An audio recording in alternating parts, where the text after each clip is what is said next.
All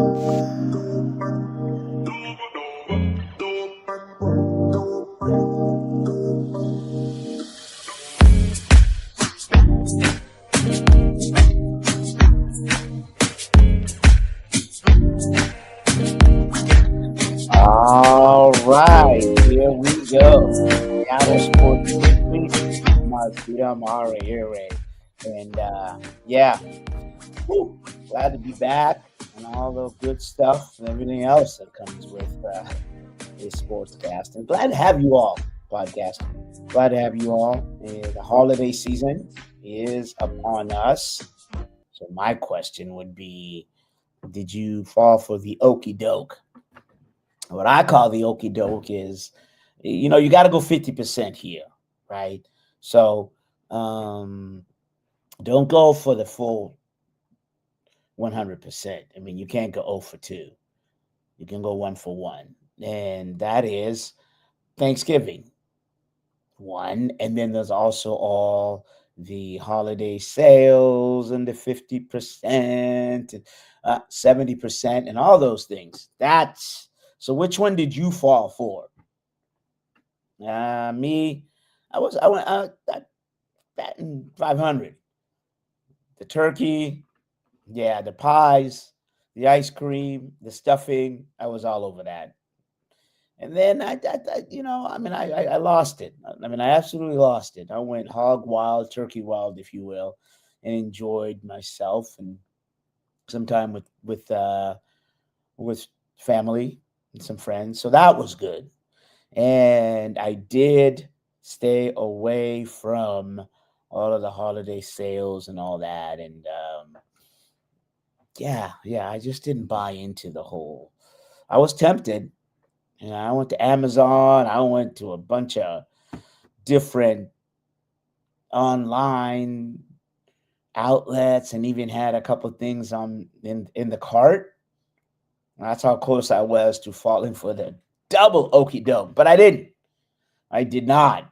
I stayed true to the game, and I didn't buy a thing. Not even the usual. Oh, let me get stuff for family and friends now for the holiday, or you know what? I need this. I need that. Oh, wait a minute. Now that I did buy a couple whistles, basketball whistles. Well, that's I don't think that counts because it is the basketball season for Metro League, and I'll go down a little bit, talk a little bit about football in Metro High School because we're going to incorporate a little bit of the high school report here. So, anyways, it's about a couple whistles, and down the road I went and refed a couple games. It was the O'Day, refed O'Day in terms of the basketball game, and then Seattle SAS, as they call it, and Ballard. Metro League started early this year, so that was a league game for Seattle Arts Academy against Ballard. And you're going to ask me, when was the game? And I'm going to say Saturday. It's a doubleheader, the boys and the girls. And so get out there. Get out to your local high school because the season is in swing tonight. Let's see. Metro, Ingram, and Hale will battle tonight, and me and a couple other. Will Hart and Frank Clark will be on the court for that game. And yeah, I'll just tell you what we're going to ref. That way, I mean, it's not so much to come see us, but as a way to let you know what's going on in terms of the Metro. But let me go back in football right now. O'Day beat Mount Tahoma in the post semifinals. They beat them 14-20 at Renton Memorial Stadium. And no, O'Day beat Bellevue 20-14 at Renton Stadium, and then Eastside Catholic lost to Mount Tahoma 21-6. And so survey says on Friday, December the 5th, 7 p.m. Husky Stadium, Mount Tahoma will take on O'Day in the 3A finals for the Metro for the state. I should not for the Metro champion for the state championship. Keep saying Metro only because O'Day is from the Metro championship. And then as far as basketball, as I said, it's on. The basketball season is here, and yeah, get out there and see. So today, yeah, what do we got? The girls, you got Federal Way at Lincoln High School, but Franklin and West Seattle tangle right off the bat. The biggest days for Metro are Wednesdays. I mean, they pretty much play every day, but Wednesdays and Fridays, and so there's a huge slate of games on Wednesday. Eastside Catholic will take on Mount Si, Lakeside, Woodinville, Seattle Prep, Bellevue, Nathan Hale, Ingram. The East Side and Mount Si girls game is Mount Si. Lakeside travels to Woodinville. Seattle Prep travels to Bellevue. And in the conference game, Nathan Hale and Ingram. These are girls. They are at Ingram High School. And then Cleveland will travel to Ballard. And Seattle Academy, Chief South, 7:30. Seattle Academy is on the road. And then Hauling Names heads over to Rainier Beach for a 7:30 game. And then we'll go over the boys real quick. Kind of the same. And, oh, Lord. There we go. So, Garfield and Franklin tonight. And then we've got a messed up screen is what we got. And then also West Seattle, Edmonds Woodway. And that's at Edmonds Woodway. Bishop Blanchette, Woodinville, Nathan Hill, Ingram. As I said, Cleveland, Ballard. That's at Ballard High School, Seattle Academy. Travels to Chief South and Lakeside. We'll host Lincoln. And then there's just a whole slot of games on Wednesday. So there you go. Kind of your quick high school roundabout and kind of working out the kinks. We'll definitely be bringing the high school part of it and just going back at the shopping and whatnot. And then we'll get into a lot of sports to talk about. Not that high school sports isn't. Listen, shop local this Christmas. And the Columbia City Theater is having a special event on December 13th from 11 to 5 p.m. And then I would say, look, you should just shop local as much as you can after I gave a plug to who, the online store that is now a bookstore. But shop local, right? And that's whether it's food, and obviously you consume local in terms of your media because you listen to Rainier Avenue Radio.world with all of our amazing shows, sports, community, music, cultural, health, nutrition, women in business. We have it all. And of course, I'm going to give another plug out to D Money's program, his show, and all the other ones. So, yeah, tune in. Shop local all year, but make a special effort on Saturday, December the 13th, 11 a.m. to 5 p.m. at the historic Columbia City Theater. And now, so in terms of sports, what is going on? A lot. So the Seahawks keep winning. They are winning. And 9-3, and I'll do a kind of in-depth into that. We got some videos and all those kinds of things, and dominant defensive stand by the Hawks defense. DeMarcus Lawrence continues to shine. The Seahawks front line is really the key there. And I'll do my post-game wrap, and you hear from Mike McDonald. Felix Hernandez, the pitcher, is also up for the Hall of Fame again for the second year.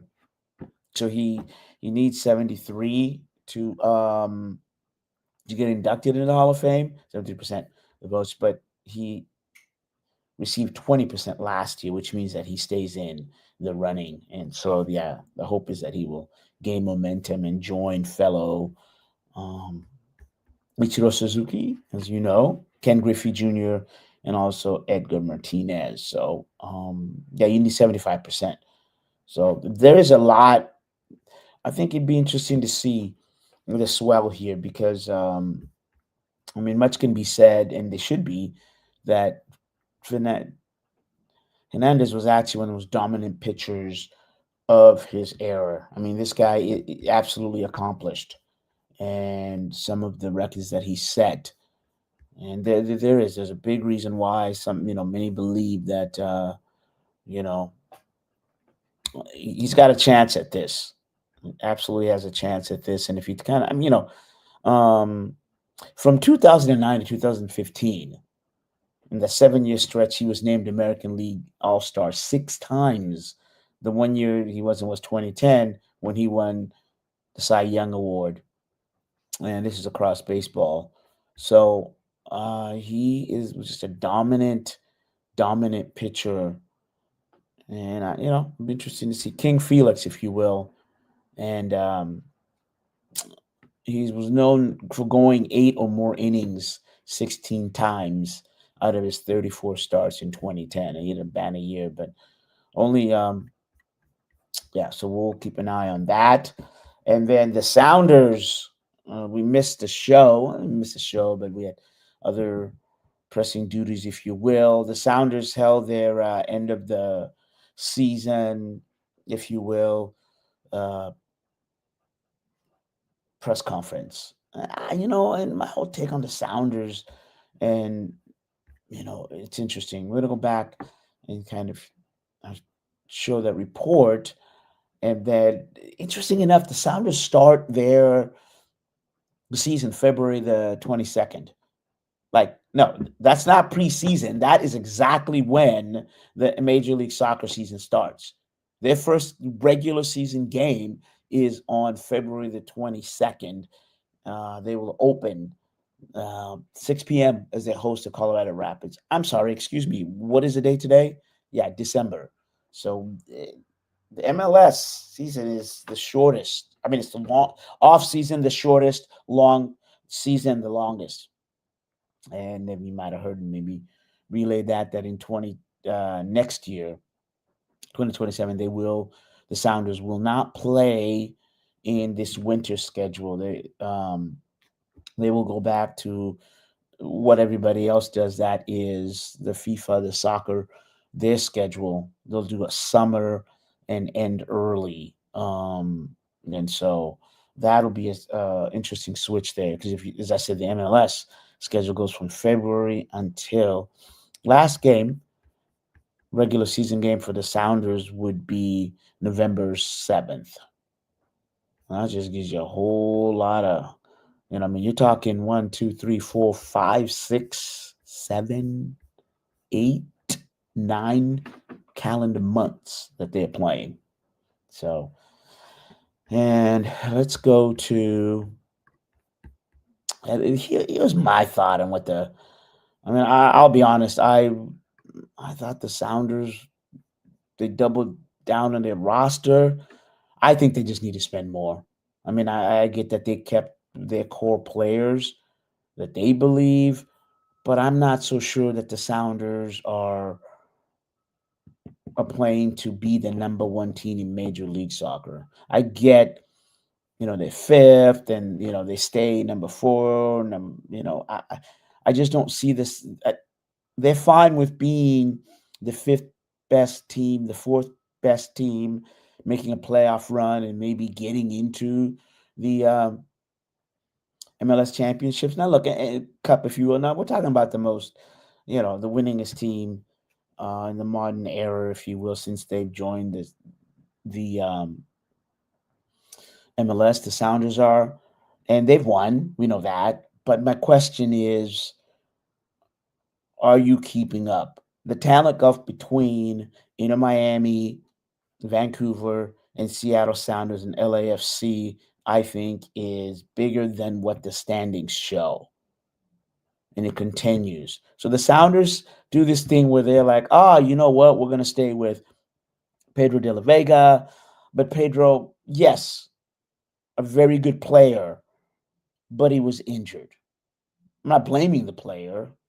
Paul Arriola, they brought him in, and he was injured. So, yeah, you didn't expect that Fine. So both of those players have been cleared to play in the upcoming season. But what if they don't? Shouldn't you bring somebody in to compete for the wing there?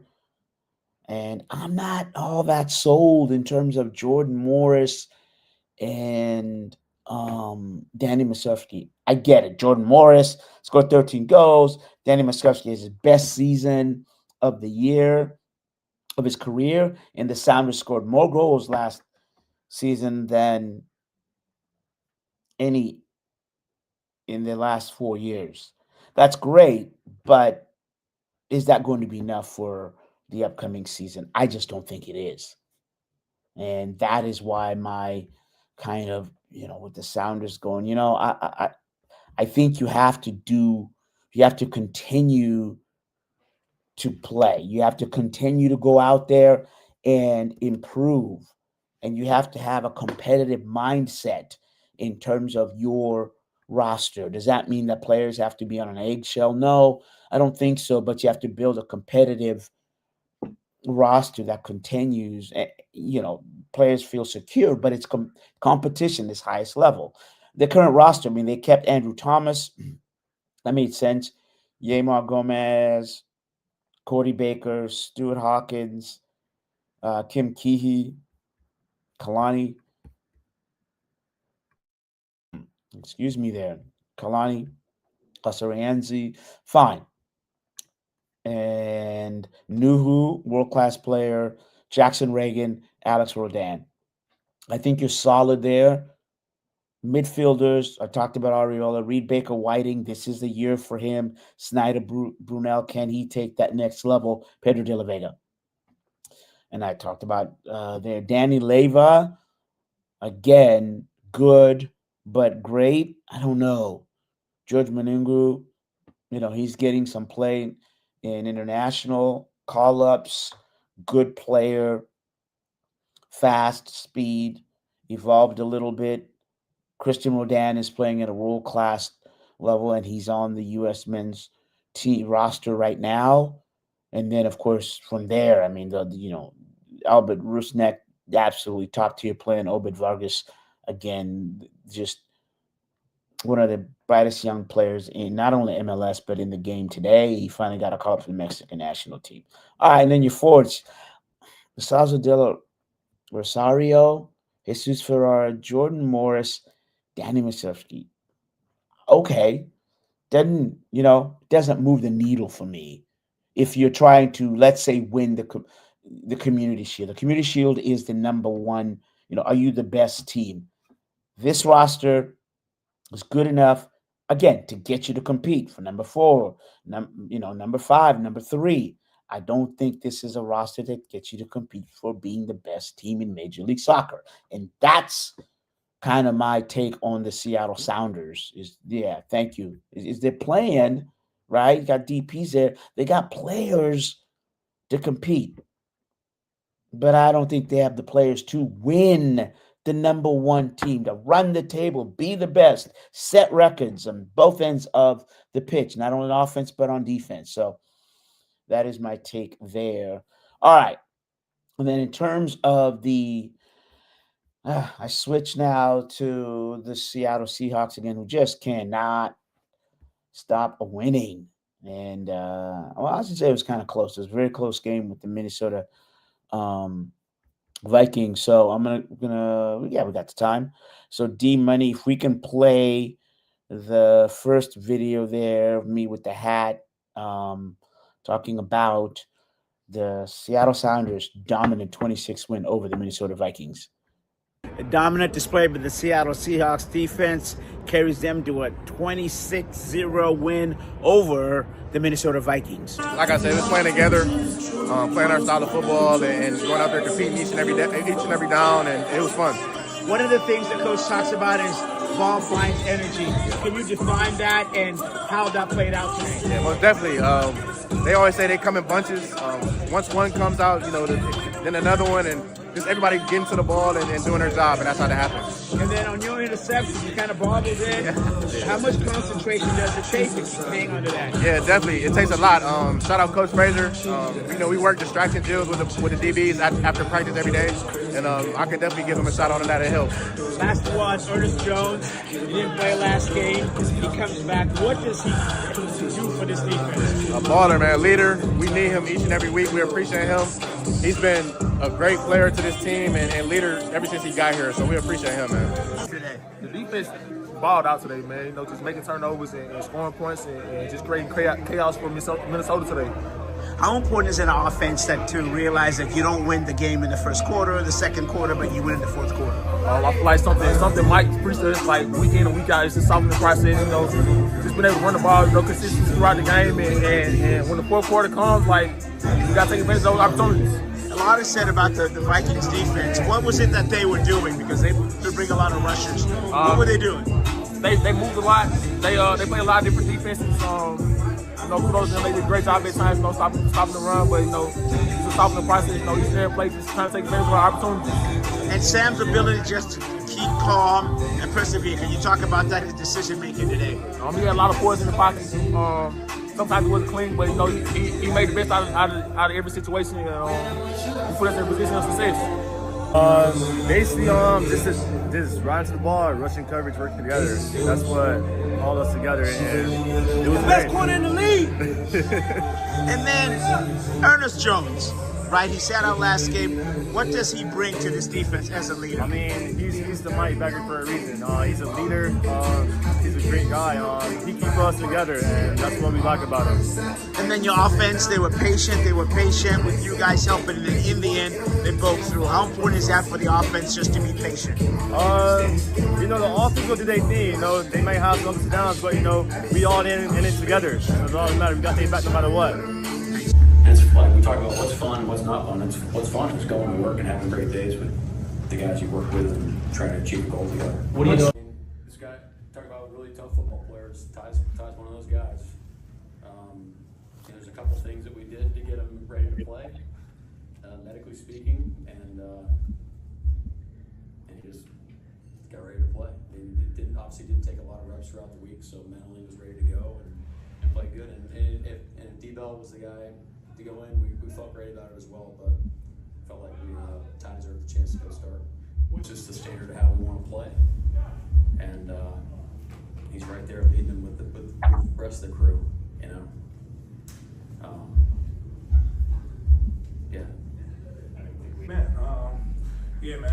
Wanted to do a hit call on the running back. I know the ball was coming out quick. As soon as I did the hit call, he actually, gave me a little thump. So I fell, but playing football for all the years that I don't play, that's a hot stove. So you got to get up fast, and once I get up and retrace, ball carriers there and attack it. Yeah, while I was in the process of bringing him down, I'm thinking he's throwing it out of bounds, but when I heard the crowd roar, I'm trying to find out what's going on, and I just see EJ just chucking right beside me. So got up and ran and, celebrated. And I mean that wholeheartedly, but I feel like it's another level that we can reach. Y'all haven't seen the best of us, and we're gonna capitalize on our opportunities.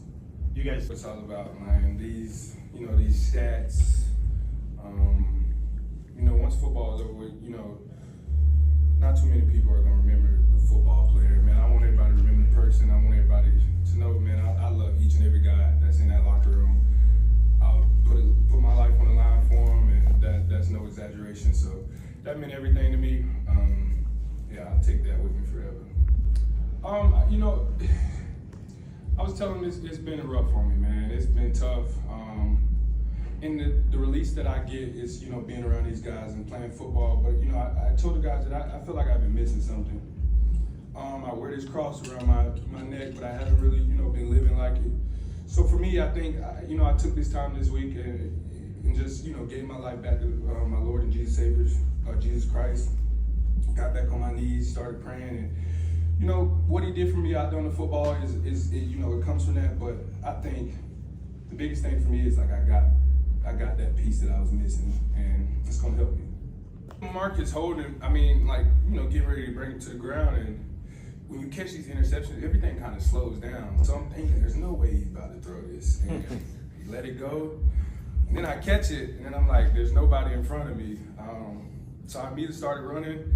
I look up at the video board, and I'm like, dang, somebody's catching me. It was Reek. Reek was just trying to beat me to the end zone. But that was my first ever defensive touchdown. It's been a while since I've seen the end zone, so it was great. Game. As an offense, I don't think we played necessarily our best football, but we were able to come out with a win, and that's all that matters. I feel like our defense, our special teams played really well today. There were times, I felt like in the second half when we were able to kind of get things going a little bit offensively. But yeah, I think, we did enough offensively to win the ball game. They had a good, some good pressures for us. We just got to look at the tape and see how we can correct some mistakes and how we can get better from it. Football game, but again, it's a credit to our offensive line, our tight ends, receivers, running backs, everyone, doing their job, doing their 111th to put the ball in the end zone and not drive on that drive. And it was good to end the game that way. All right, there you go. Some post game, and you heard some quotes. It really was on a day that the Seattle Seahawks offense struggled. It was the defense that came through. The Seahawks didn't score They scored their only touchdown with 9:11 left in the fourth quarter, but today was all about the defense. Ernest Jones had 2 interceptions. One was an 85-yard pick six. Kobe Bryant had an interception, and also Reek Woolen. Now, Mike McDonald wasn't all that happy about Reek Woolen because he was happy for the interception, but Reek Woolen then got tackled, and then the ball went back to the Vikings. But again, this was a dominant display by the Seahawks defense, and they got the pressure, and they were just able to show, they took another level in terms overall as a defensive unit. On the offensive side, you knew this was going to be a struggle because the Vikings brought the pressure, and they are one of the top-rated teams in terms of their blitzes. Now, the Vikings blitzes, they confused the Seahawks offense, and they made it difficult for Sam Darnold, who actually was sacked 4 times and had a forced fumble. But in the end, the Seahawks were able to find their footing, and with the win are now technically tied with the Los Angeles Rams, who lost to the Carolina Panthers 30-28. Now, technically only because it's a technical that they're tied, because if you remember, the Rams beat the Seahawks. But on December the 8th, here on Thursday night, those two teams will play. That's a long way off, but right now for the Seattle Seahawks, the defense takes another step in becoming an elite defense in the league. And so the 9-3 Seahawks move on. All right, so there you go. Just as I said there, the Seahawks defense moves on. And we'll hear from Mike McDonald on the other side of the break here. But DeMarcus Lawrence, he had 2 quarterback hits, and both of those quarterback hits, one, they caused turnovers. One ended up causing a fumble in which Ty Okada recovered, and the other one, the biggest one, was when DeMarcus Lawrence was pulling on Max Brosmer, the Vikings quarterback. Had him by the arm, and so Brosmer, as you heard Lawrence say that, and also Jones say, Brosmer was trying to throw it out of bounds, but because of the torque that was coming from D. Lawrence on the ground, he ends up throwing it, a good pass for the Seahawks, bad for the Vikings, and 85-yard pick six for DeMarcus Lawrence. All right, so we're going to go on break. And we'll hear from Mike McDonald, and then we'll wade into what's happening there in Montlake for both the football team and the basketball team.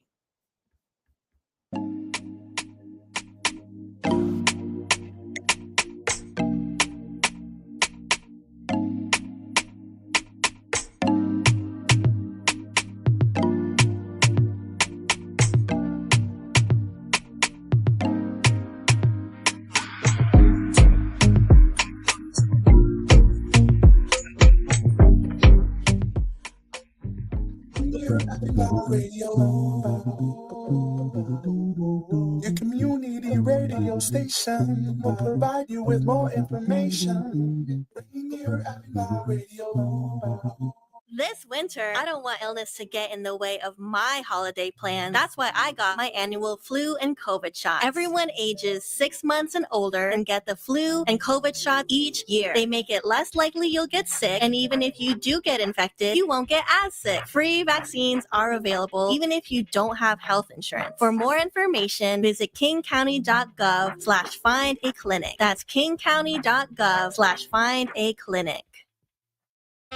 Hello, listener. What's important to you about what's going on in your community? Are you interested? Are you concerned? In any case, I invite you to tune into my show, Seattle Here and Now, on RainierAvenueRadio.org. Why? I will be covering a wide range of topics important to you and impacting the community. Each show will have a special guest or guests to share with you information on a variety of subjects that are happening here and now in Seattle. I promise I will work hard to make my show informative, interesting, and entertaining. Be sure to listen to Seattle Here and Now on RainierAvenueRadio.org. The climate crisis is here, and communities most impacted are standing up. This is Earth Deserves More Than a Day, hosted by Rainier Avenue Radio and King County Parks. From elected officials, grassroots leaders, from river tours to cultural art, we gather to take action. Listen in. Learn more, then get involved, because the Earth can't wait, and neither can we. Hello, I'm Tony Young, and every week I will be your guide to the music of the Fab Four with my show With the Beatles. John Lennon, Paul McCartney, George Harrison, and Ringo Starr, those four lads from Liverpool. First airings are Tuesday night from 7 to 9 p.m. with repeats on Thursdays and Saturdays from 8 to 10 a.m. right here on Rainier Avenue Radio. Tune in to catch Beatlemania. Are your kids eligible for or enrolled in Apple Health Medicaid insurance? Bring them to a free dental clinic in Skyway this fall. Public Health Seattle and King County is hosting free dental clinics for kids 12 and under at the Skyway Resource Center, one Saturday per month, now until December. Visit kingcounty.gov/ABCD for more information. Again, that's kingcounty.gov/ABCD for free dental clinics for kids. You are listening to Rainier Avenue Radio, your community radio station.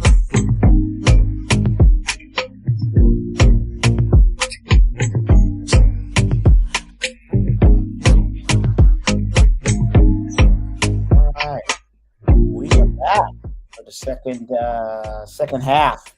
Seattle Sports Weekly on Rainier Avenue Radio.world, and we're all over the still on Facebook, but I think we are on there, but definitely on YouTube. And also, Seattle Sports Weekly, catch us at Mount Vito Meyer at YouTube, and also, but go to Seattle Sports, go to Rainier Avenue Radio.world there, and get a chance. Take a look at all the other shows that are there besides this one. Now, the other thing is we on the other side of the break, we heard from kind of some of the players in the Seahawks 26-0 win over the Minnesota Vikings, which puts the Seahawks 9-3 tied with the LA Rams. And they're tied because the Rams beat the Seahawks down there in LA. And if you remember, the Seahawks had like 4 turnovers, and in the end, they end up missing in this field goal. But there will be a mammoth if both teams continue to win. There is a game here on December 18th on Thursday that'll have the Rams and the Seahawks on Thursday night, and that will be one of 2 pivotal. All games are important, I get it, but 2 of the most pivotal games for the Seahawks. The other one, the Seahawks will play the last game of the season. They will play the San Francisco 49ers, and that date is to be determined. Not the date. We know that they will play. Yeah, actually, the date is to be determined. The NFL does this weird flex scheduling thing, but it'll be the last Sunday. And as you could see, the Rams are not. I mean, the 49ers are 9-4, 1 game behind the Seahawks. Now, again, the Seahawks, the opening game of the season was up here, Seahawks and the Rams and the 49ers, if you will. And it was the Niners with a 17-13 win.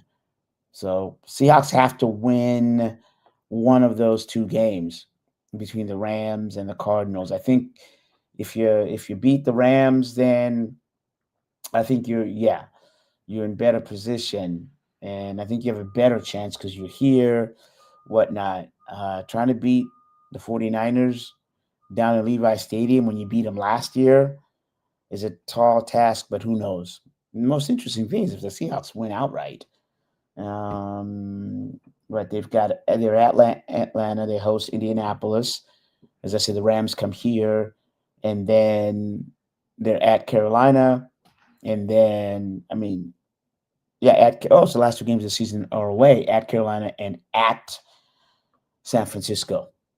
You run the table, and you actually possibly could have home field advantage all the way to the Super Bowl, which would be at Levi Stadium this year. So getting ahead of ourselves. But here's what Mike McDonald had to say after the team's win and during the Monday press conference.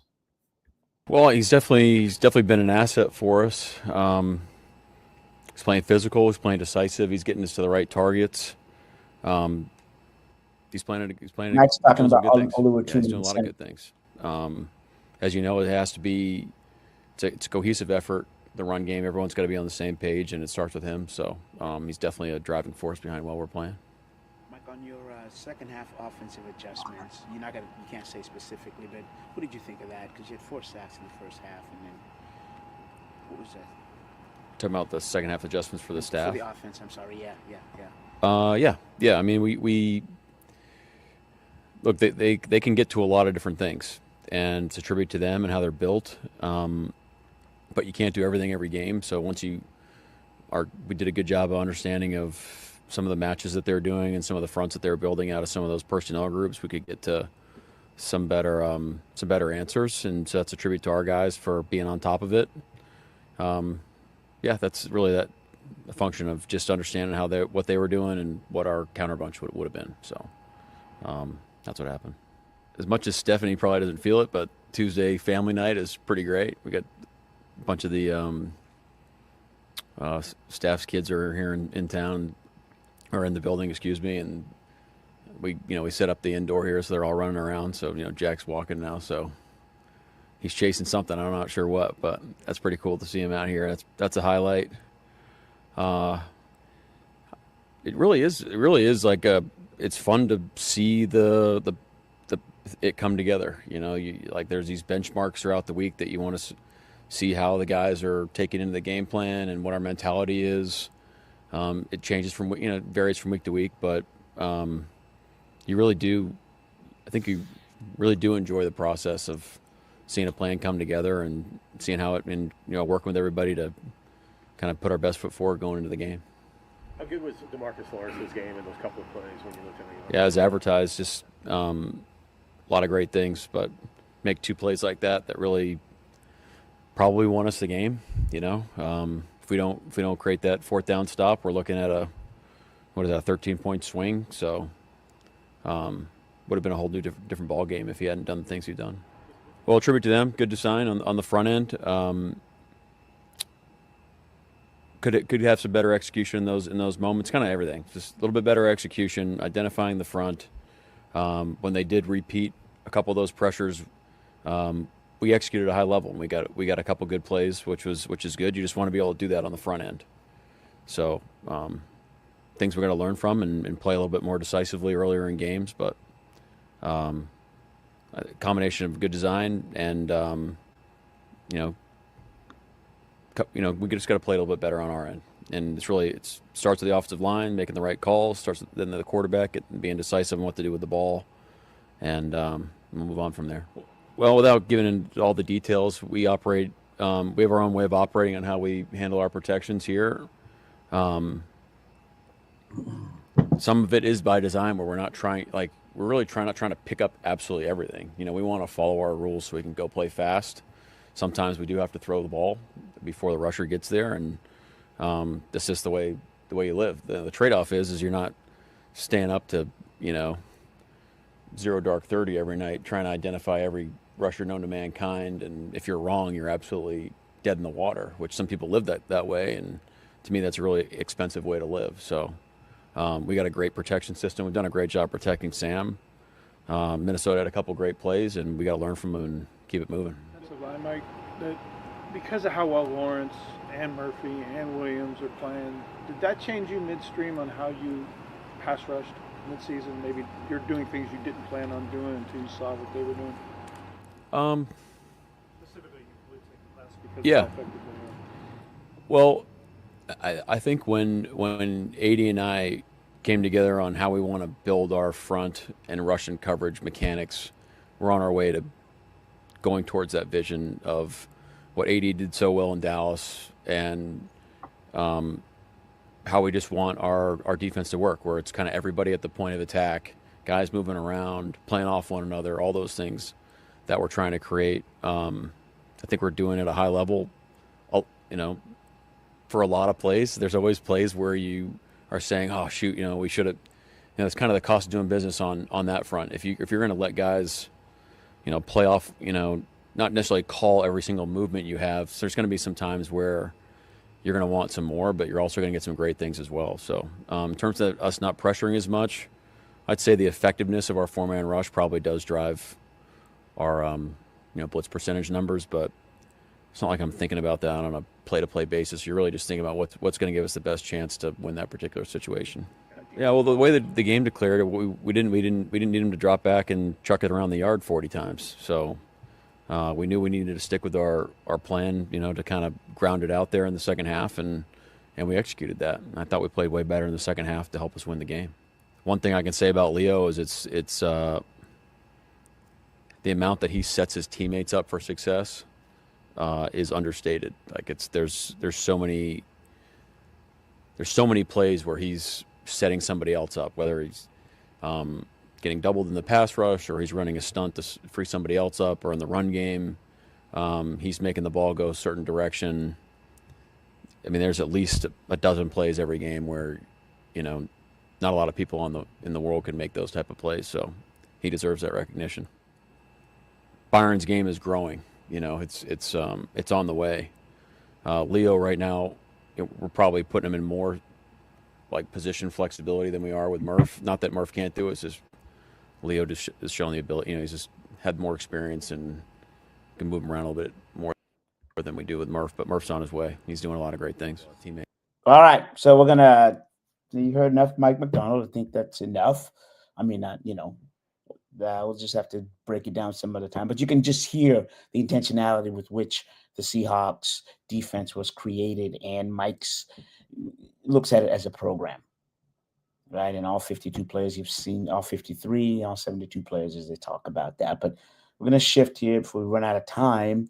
As I said, just in terms of speaking of program, is the Husky football and basketball. So let's start with Andrew Bailey. He is the college beat writer, editor for CascadiaSports.net, and he's just passing that torch, right? Football season is just about to end, and then basketball season has also started. So, Andrew, my first question to you, and welcome on to the show, is Jedd Fisch leaving? No, he's not leaving. John Summerall ended up taking the Florida job. A lot of people were nervous that Fisch was going to leave for Florida, but that didn't happen. UCLA was on the periphery too, but they decided to go with a coach from James Madison. So all good on that front. All right. Take us through. You were there, as you have been at every game and you at every press conference, and you were at some of I believe the practices. So the final score is 26-14. Take us through the game, my guy. Just seemed like Oregon's defense kind of just outclassed the Huskies' offense. It's similar to what happened against Michigan, Ohio State, and even a little bit of Wisconsin. Damon Williams was sacked 4 times on Saturday, and he threw 2 interceptions, one crucial one near the red zone that cost him an opportunity to score. And so just looking at it, Oregon's defense was what kind of ruled the day. They kind of dominated the time of possession, had the ball for over 34 minutes. And so they kind of turned it into a possession game where shrunk the possessions for Washington there and just leaned on their defense. Yeah, you bring up a real good point. Hopefully, yeah. What is that talent gap between Huskies and the teams you mentioned? Oregon, obviously Michigan, Ohio State. You're watching big, small. What's your take on that? My take is it's between the tackles. They just need to get stronger on the offensive and defensive lines to be able to generate more pressure on defense, and then also on the offense to be able to protect their quarterback. And the good news is they have players in this recruiting class that I'm going to see on Wednesday in this early signing day.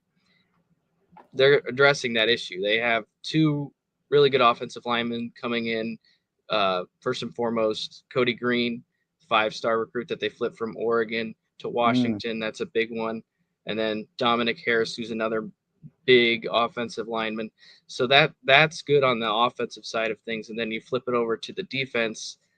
Derek Coleman-Brusa, T.I. Umikais, another really strong defensive lineman.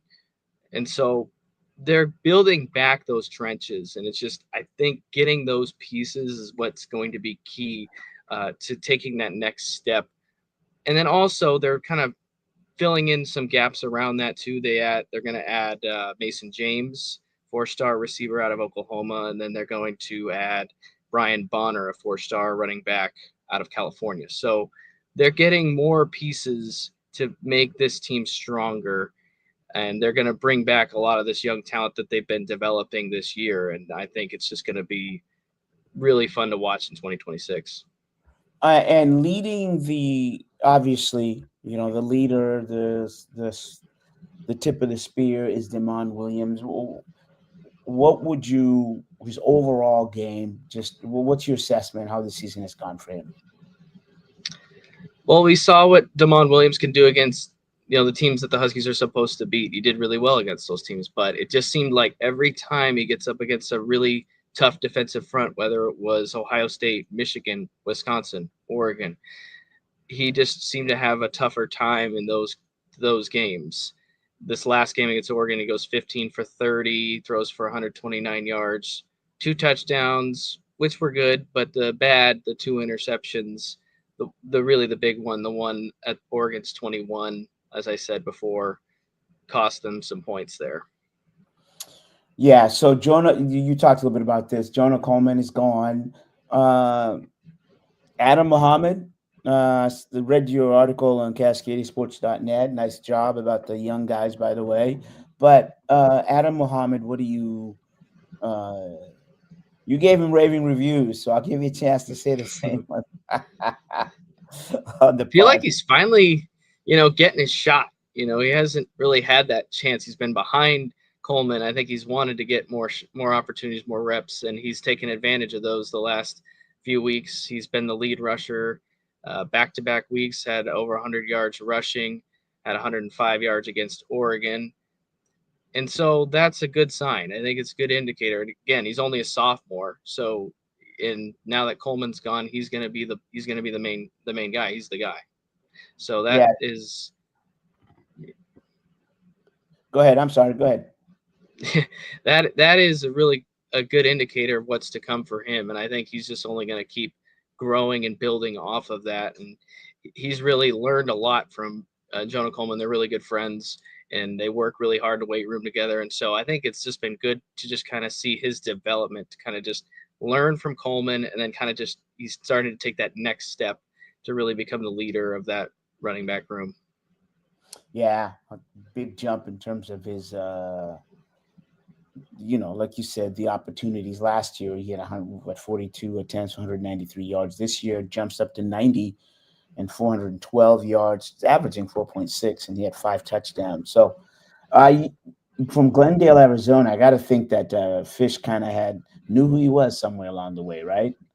Oh, for sure. Yeah, no question. He's liked Adam Muhammad for many years, and he's very excited about what he has there, and he's excited about the other young guys he has coming up behind him. So it's going to be fun to watch to see how those guys keep getting better, and then kind of also see like we said, what's going to happen with Damon Williams' progression as he gets, more of these young guys surrounded around him going forward into the future. So good to see.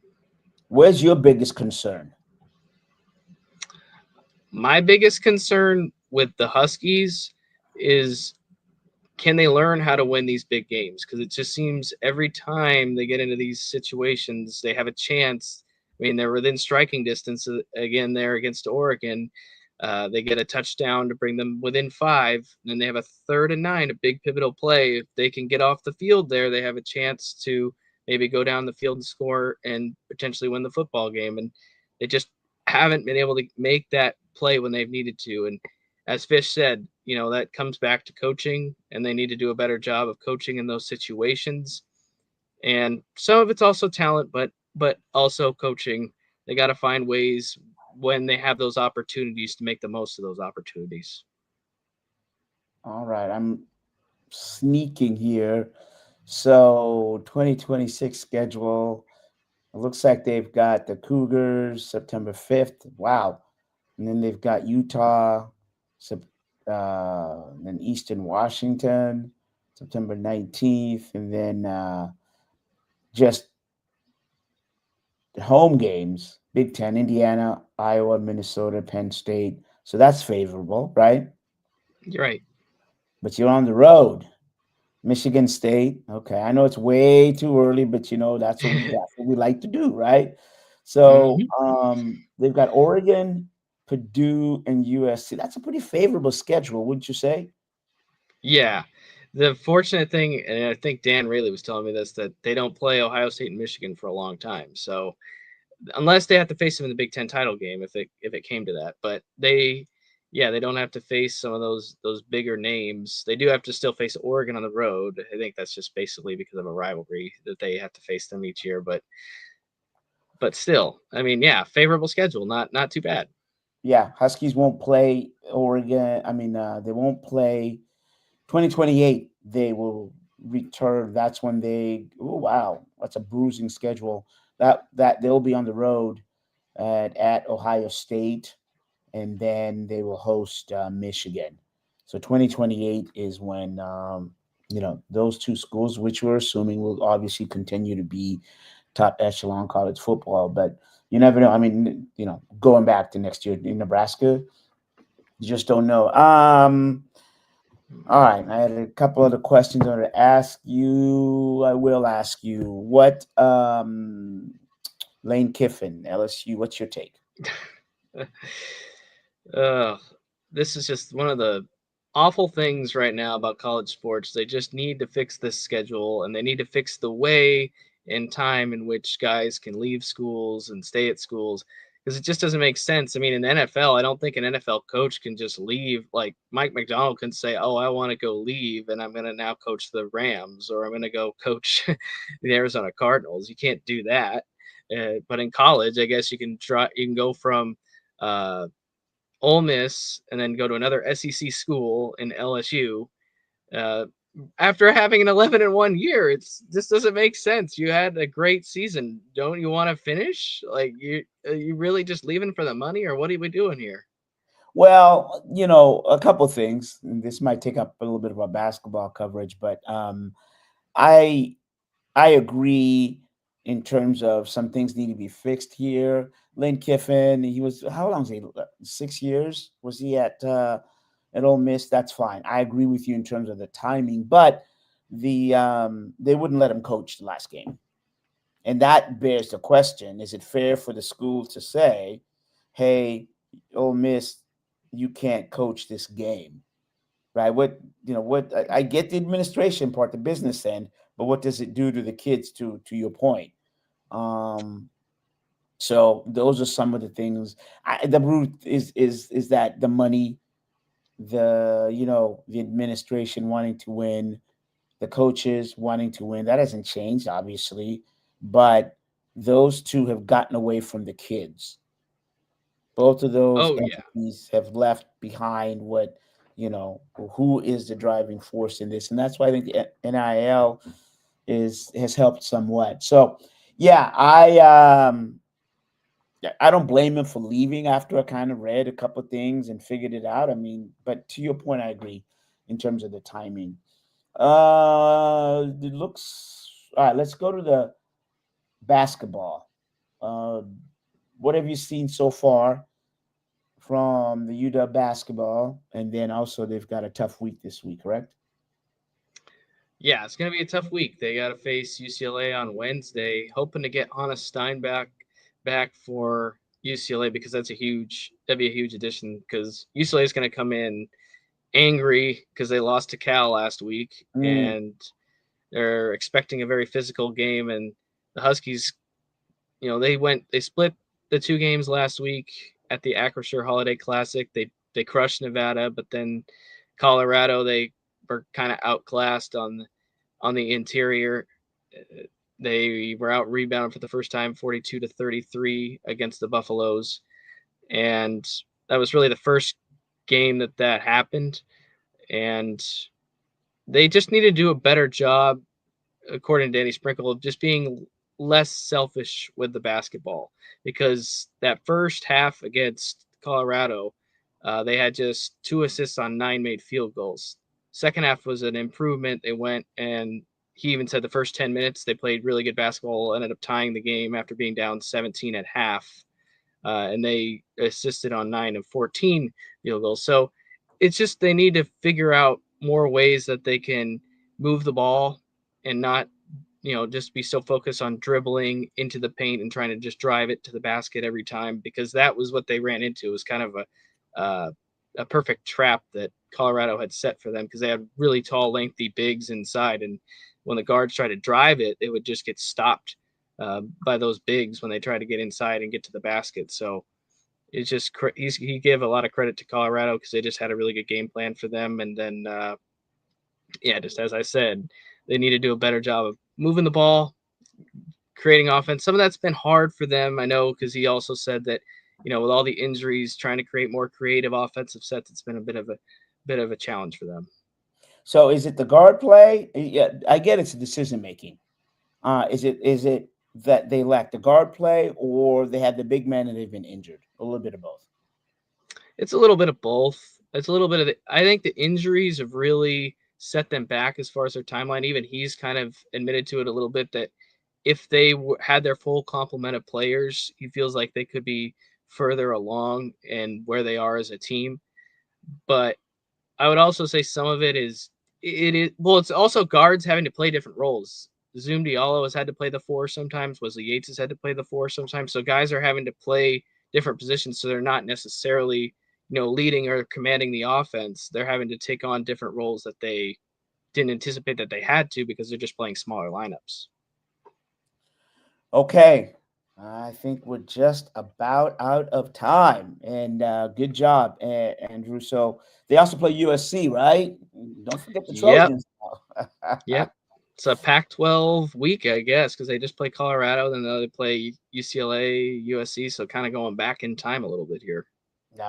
Back in time it is. So, it looks like here that I was trying to get an idea. It's way too early, but some people are saying the Huskies would play December 31st against Pittsburgh in the Sun Bowl, which wouldn't be a bad idea, right?